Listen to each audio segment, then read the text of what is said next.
Baby ಅವತ್ತು ಹೇಳಿದ್ದಲ್ಲ, ಕೋ operate ಮಾಡಿ ಬೇಸಿಕ್ ನೀಡ್ಸ್ನ ಫುಲ್ಫಿಲ್ ಮಾಡೋದು ಅಂತಷ್ಟು ಬೇಗ ಮರ್ತೋಯ್ತಾ ಎಂದು ಅವಳಿಗೆ ಮೋಹಕವಾಗಿ ನೋಡುತ್ತಾ ಹೇಳಿದನು ವಿಶ್ರುತ್. ಅವನ ಮೋಹದ ಮಾತಿನ ಬಲೆಗೆ ಬಿದ್ದ ಡಯಾನ ಶೂರ್ ಬೇಬಿ ಎಂದು ತಲೆ ಅಲ್ಲಾಡಿಸಿದಳು. ಸದ್ಯಕ್ಕೆ ಅವಳಿಗೆ ಅವನ ಅಟೆನ್ಷನ್ ಬೇಕಿತ್ತು ಅಷ್ಟೇ. ಪ್ಲೀಸ್ ಕಥ್ಮಿ ಎಂದು ಅವಳನ್ನು ಕಾರಿಂದ ಇಳಿಸಿ ಅವನ ಫಾರ್ಮ್ ಹೌಸ್ಗೆ ಕರೆದುಕೊಂಡು ಬಂದಿದ್ದನು. 2 ಅಂತಸ್ತಿನ ದೊಡ್ಡದಾದ ಬಂಗಲೆ ಅವನು ಕಟ್ಟಿಸಿದ್ದನು. ಸುತ್ತಲೂ ಗಾರ್ಡನ್ ಮಾಡಿಸಿ ತೆಂಗಿನ ಮರ, ಬಾಳೆಗಿಡ ತರಹದ ಹೂವಿನ ಗಿಡಗಳು ಇತರೆಗಳು ಅವನ ಬಂಗಲೆಯ ಸುತ್ತಲೂ ಇದ್ದವು. ಅದನ್ನು ನೋಡಿದ್ದೇ ಮೈಮರೆತಲು ಡಯಾನ. ಇಷ್ಟೆಲ್ಲ ಆಸ್ತಿ ಇರುವವನಿಗೆ ನನ್ನ ಅಂದವನ್ನು ತೋರಿಸಿ ನನ್ನ ಬಲೆಗೆ ಬೀಳಿಸಿಕೊಳ್ಳಲೇಬೇಕು ಎಂದು ನಿರ್ಧಾರ ಮಾಡಿದವಳಿಗೆ ತಿಳಿದಿಲ್ಲ ಎದುರಿಗಿರುವವನು ಸಿಂಹದ ರೂಪದಲ್ಲಿರುವ ಮನುಷ್ಯ ಎಂದು. ವಿಶ್ರುತ್ ಮನೆಯ ಒಳಗೆ ಹೋದಾಗ ಅವನ ಹಿಂದೆಯೇ ಒಳಗೆ ಹೋದವಳಿಗೆ ಕಾದಿದ್ದು ಮತ್ತಷ್ಟು ಆಶ್ಚರ್ಯ. ಯಾಕಂದ್ರೆ ಮನೆಯ ಒಳಗೆ ಇದ್ದ ಎಲ್ಲಾ ವಸ್ತುಗಳು ದುಬಾರಿಯಾಗಿದ್ದವೆ. ವಾವ್ ಎಂದು ಒಂದೆರಡು ಸುತ್ತು ಹಾಕಿದಳು. ಅವಳನ್ನೇ ನೋಡುತ್ತಿದ್ದನು ವಿಶ್ರುತ್. ಡಯಾನಾ, ಬಾ ಎಂದು ಅಲ್ಲೇ ಇದ್ದ ಒಂದು ರೂಮಿಗೆ ಅವಳನ್ನು ಕರೆದುಕೊಂಡು ಹೋದನು. ಅವಳೂ ಕೂಡ ಖುಷಿಯಾಗಿಯೇ ಅವನು ಕರೆದುಕೊಂಡು ಹೋದ ರೂಮಿಗೆ ಹೋದಳು ಡಯಾನಾ. ಮನೆಗೆ ಬಂದ ನಂದಿನಿಗೆ ಕಂಡಿದ್ದು ಚೆಸ್ ಮಾಡುತ್ತಿದ್ದ ಸ್ವಾತಿ ಮತ್ತು ತಾರಾ ಅವರು. ತಾರಾ ಅವರ ಮುಖದಲ್ಲಿ ಸಂತೋಷವನ್ನು ಕಂಡ ನಂದಿನಿ ಮನಸ್ಸು ನಿರಾಳವಾಯಿತು. Hi star, hi junior star ಎಂದಳು. ಅದನ್ನು ಕೇಳಿಸಿಕೊಂಡ ಸ್ವಾತಿ ಜೂನಿಯರ್ ಸ್ಟಾರ್ ಎಂದು ಕೇಳಿದಳು. ಹೂ, ನಿನ್ನ ಹೆಸರಿನ ನಕ್ಷತ್ರ ಇದೆ ತಾನೆ? ಸೋ ನನ್ನಮ್ಮ ತಾರಾ ಅವರು ಕೂಡ ಸೀನಿಯರ್ ಸ್ಟಾರ್ ಆದ್ರೆ ನೀನು ಕೂಡ ಜೂನಿಯರ್ ಸ್ಟಾರ್ ಎಂದಳು ಒಳಗೆ ಬರುತ್ತಾ. ಹೌದು ಸಸ್ಸು, ಕರೆಕ್ಟ್. ಹಾಗಾದ್ರೆ ನೀವು ಮಿಲ್ಕಿ ಬ್ಯೂಟಿ ಎಂದಳು ಸ್ವಾತಿ. ಯಾಕೆ ಎಂದು ಕೇಳಿದ್ದಕ್ಕೆ, ನಂದಿನಿ ಅಲ್ವಾ ನಿಮ್ಮ ಹೆಸರು? ಸೋ ಹಾಲಿನಷ್ಟೇ ಬೆಳ್ಳಗೆ ಇದ್ದೀರಾ, ಅಷ್ಟೇ ಪರಿಶುದ್ಧವಾದ ನಿಮ್ಮ ಮನಸ್ಸಿಗೆ ನಾನಿಟ್ಟ ಹೆಸರು ಮಿಲ್ಕಿ ಬ್ಯೂಟಿ ಎಂದಳು ಸ್ವಾತಿ. ನಂದಿನಿ ನಕ್ಕಳಷ್ಟೆ. ಫ್ರೆಶ್ ಅಪ್ ಆಗಿ ಬರ್ತೀನೀರು ಎಂದು ವಾಶ್ರೂಮ್ ಹೊಕ್ಕಳು. ಸ್ವಾತಿ ಕೂಡ ಅಡುಗೆ ಮನೆಗೆ ನಡೆದಳು ಕಾಫಿ ಮಾಡಲು. ಮುಂದೆ ಫ್ರೆಶ್ ಅಪ್ ಆಗಿ ಬಂದ ನಂದಿನಿಗೆ ಸ್ವಾತಿ ಕಾಫಿ ಮಾಡಿಕೊಟ್ಟು ತಾನೊಂದು ಹಿಡಿದಳು. ಅದನ್ನು ಕುಡಿದ ನಂದಿನಿ, ಸ್ವಾತಿ, ನೀನು ನಿಜಕ್ಕೂ ಕಾಫಿ ತುಂಬಾ ಚೆನ್ನಾಗಿ ಮಾಡ್ತೀಯಾ ಎಂದು ಹೇಳಿದಳು. ಥ್ಯಾಂಕ್ಸ್ ಅಕ್ಕು ಎಂದು ನಕ್ಕಳಷ್ಟೆ. ಸ್ವಾತಿ, ನಿನಗೇನು ಅಭ್ಯಂತರ ಇಲ್ಲ ಅಂದ್ರೆ ನೀನು ನಮ್ಮೊಡನೆ ಇರಬಹುದಲ್ವಾ? ನಾನಂತೂ ನಿನ್ನನ್ನು ಒಂದೇ ದಿನಕ್ಕೆ ನಿನ್ನ ತುಂಬ ಹಚ್ಕೊಂಡಿದ್ದೀನಿ ಎಂದರು ತಾರಾ ಅವರು. ಇಲ್ಲ ಅಮ್ಮ, ದಯವಿಟ್ಟು ಹಾಗೆ ಹೇಳಬೇಡಿ. ನನಗೂ ನಿಮ್ಮ ಜೊತೆ ಉಳಿಯಬೇಕು ಎಂದು ಆಸೆಯಾದರೆ, ನನ್ನ ಪರಿಸ್ಥಿತಿ ಹಾಸೆಯಾದರೆ ನನ್ನ ಪರಿಸ್ಥಿತಿ ಹಾಗಿಲ್ಲ. ನನ್ನ ಅಪ್ಪ ಕೂಡ ಒಬ್ಬ ರೋಗಸ್ಥ. ಸರ್ಕಾರಿ ಆಸ್ಪತ್ರೆಯಲ್ಲಿ ಸಾವು ಬದುಕಿನ ಮಧ್ಯೆ ಹೋರಾಡುತ್ತಿದ್ದಾರೆ. ಅವರಿಗೆ ಟ್ರೀಟ್ಮೆಂಟ್ ನಡೆಯುತ್ತಿದೆ. ಅಲ್ಲಿನ ಆಸ್ಪತ್ರೆಯ ಖರ್ಚಿಲ್ಲದೆ ಇದ್ದರೂ ಮೆಡಿಸಿನ್ಸ್ ಖರ್ಚಿಗೆ ನಾನು ದುಡಿಯುತ್ತಿರುವುದು ಎಂದವಳ ಕಣ್ಣಲ್ಲಿ ನೀರಿಲ್ಲ, ಆದರೂ ಮಾತಲ್ಲಿ ದುಃಖ ಇದೆ. ಅದನ್ನು ಗಮನಿಸಿದ ನಂದಿನಿ, ಯಾಕೋ ಸ್ವಾತಿ, ಏನಾಯ್ತು ನಿನ್ನ ತಂದೆಗೆ ಎಂದು ಕೇಳಿದಾಗ ವಿಷಾದದ ನಗೆ ನಕ್ಕ ಸ್ವಾತಿ, ಅವರಿಗೆ ಶಕ್ತಿ ಇದ್ದಾಗ ಚೆನ್ನಾಗಿ ಕುಡಿದುಕೊಂಡು ಬಂದು ನನ್ನನ್ನು ನನ್ನ ನಮ್ಮನನ್ನು ಹೊಡೆದು ಬಡಿದು ಹಿಂಸಡ ಮಾಡ್ತಾ ಇದ್ರು ಅಕ್ಕ. ಅಮ್ಮ ಅವರ ಹೊಡೆತ ತಾಳಲಾರದೆ ನಾನಿನ್ನೂ ಮಗು ಅಂತಲೂ ನೋಡದೆ ಆತ್ಮಹತ್ಯೆ ಮಾಡಿಕೊಂಡು ನನ್ನನ್ನು ಒಬ್ಬಳನ್ನೇ ಬಿಟ್ಟು ಹೋದರು. ಅಮ್ಮನ ತಂಗಿ ಇದ್ರು. ಅವರೇ ನನ್ನ ತಂದೆಗೆ ತಿಳಿಯದ ಹಾಗೆ ನನ್ನನ್ನು ಹಾಸ್ಟೆಲ್ನಲ್ಲಿ ಇಟ್ಟು ಸಾಕಿ ನನ್ನ ಕಾಲ ಮೇಲೆ ನಾನು ನಿಂತು ದುಡಿಯುವ ಹಾಗೆ ಮಾಡಿದ್ರು. ಅಷ್ಟರಲ್ಲಿ ಆಗಲೇ ಅಪ್ಪ ಕುಡಿತ ಇನ್ನೂ ಹೆಚ್ಚು ಮಾಡಿಕೊಂಡು ಲಿವರ್ ಕ್ಯಾನ್ಸರ್ನಿಂದ ಬಳಲ್ತಿದ್ದಾರೆ. ದೊಡ್ಡ ಹಾಸ್ಪಿಟಲ್ನಲ್ಲಿ ಟ್ರೀಟ್ಮೆಂಟ್ ಕೊಡಿಸುವಷ್ಟು ಹಣ ನನ್ನಲ್ಲಿ ಇಲ್ಲ. ಅದಕ್ಕೆ ಇರುವಷ್ಟು ದಿನ ಅವರ ಕರ್ತವ್ಯ ನಾನು ಮಾಡ್ತಾ ಇದ್ದೀನಿ. ಈಗ ಹೋಗುವಾಗ ಅವರನ್ನು ನೋಡಿ ಹೋಗುವೆ. ಬೆಳಗ್ಗೆ ನಿಮ್ಮ ಮನೆಗೆ ಬರುವಾಗ ಅವರಿಗೆ ತಿಂಡಿ ಕೊಟ್ಟು ಮಾತ್ರೆ ಕೊಟ್ಟು ನಿಮ್ಮ ಮನೆಗೆ ಬರುವೆ ಎಂದರು. ಡಯಾನಾಳನ್ನು ಒಂದು ರೂಮಿಗೆ ಕರೆದುಕೊಂಡು ಬಂದ ವೀರು ಬಾಗಿಲನ್ನು ಹಾಕಿ ಅವಳ ಹತ್ತಿರಕ್ಕೆ ಬಂದನು.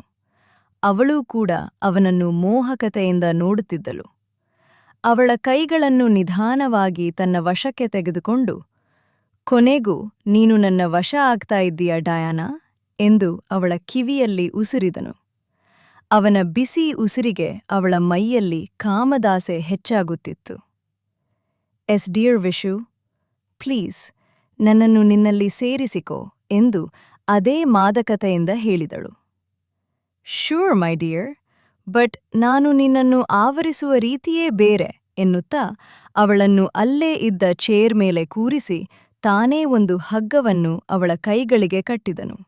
ಡಯಾನಾಳಿಗೆ ವಿಶ್ರುತ್ನ ನಡೆ ಕ್ಯೂರಿಯಾಸಿಟಿ ಹುಟ್ಟಿಸಿತು. ಅದಕ್ಕಾಗಿಯೇ ಅವನೇನು ಮಾಡಬಹುದು ಎಂದು ನೋಡುತ್ತಾ ಉಳಿದಳು. ಕೈಗಳನ್ನು ಚೇರಿನ ಕೈಗೆ ಕಟ್ಟಿ ಅವಳ ರಟ್ಟೆಯಿಂದ ಕೈ ಬೆರಳಿನವರೆಗೂ ತನ್ನ ತೋರು ಬೆರಳುಗಳಿಂದ ಸವರಿದವನು ಅವಳ ಕಾಲಿನ ಹತ್ತಿರ ಬಾಗಿ ಕಾಲುಗಳನ್ನೂ ಕಟ್ಟಿಹಾಕಿದನು. ವಿಶು, ವಾಟ್ ಯು ಡೂಯಿಂಗ್ ಎಂದು ಕೇಳಿದಳು. ಅವಳನ್ನೇ ಮಾದಕತೆಯಿಂದ ನೋಡಿದ ವಿಶು, ಹೇಳುದ್ನಲ್ಲ ಡಿಯರ್, ನಾನು ನಿನ್ನನ್ನು ಆವರಿಸುವುದು ಡಿಫ್ರೆಂಟ್.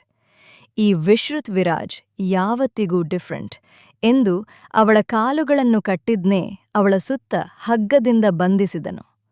ಅವಳು ಎದ್ದು ಹೋಗಲು ಆಗದಿರುವಂತೆ ಅವಳನ್ನು ಕಟ್ಟಿಹಾಕುವುದರಲ್ಲಿ ಯಶಸ್ವಿಯಾದನು ವಿಶ್ರುತ್. ಸ್ವಾತಿಯ ಕಥೆಯನ್ನು ಕೇಳಿದ ನಂದಿನಿಗೆ ಮನಸ್ಸಿನಲ್ಲಿ ಹೇಳಿಕೊಡಲಾಗದಂತಹ ನೋವು. ಎಷ್ಟೋ ಜನರಿಗೆ ತಂದೆಯಿದ್ದರು ಹೀಗೆ, ನನಗೆ ತಂದೆ ಯಾರೆಂದೇ ತಿಳಿದಿಲ್ಲ, ನಾನು ಎಂದುಕೊಡವಳಿಗೆ ಮುಂದೆ ಯೋಚಿಸಲಾಗಲಿಲ್ಲ.